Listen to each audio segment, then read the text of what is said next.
A reading from the book of Daniel.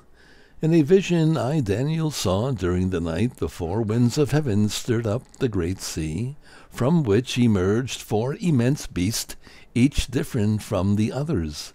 The first was like a lion, but with eagle's wings. While I watched, the wings were plucked. It was raised from the ground to stand on 2 feet like a man and given a human mind. The second was like a bear. It was raised up on one side, and among the teeth in its mouth were 3 tusks. It was given the order, "Up, devour much flesh." After this I looked and saw another beast like a leopard. On its back were 4 wings like those of a bird, and it had 4 heads. To this beast dominion was given. After this, in the visions of the night, I saw the 4th beast, different from all the others, terrifying, horrible, and of extraordinary strength. It had great iron teeth with which it devoured and crushed, and what was left it trampled with its feet. I was considering the 10 horns it had when suddenly another, a little horn, sprang out of their midst, and 3 of the precious horns were torn away to make room for it. This horn had eyes like a man, and a mouth that spoke arrogantly. As I watched, thrones were set up, and the Ancient One took his throne. His clothing was snow bright, and the hair on his head as white as wool.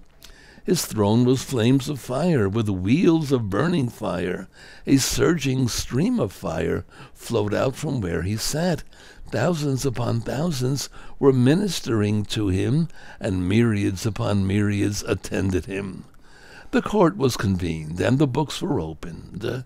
I watched then from the first of the arrogant words which the horn spoke until the beast was slain, and its body thrown into the fire to be burned up.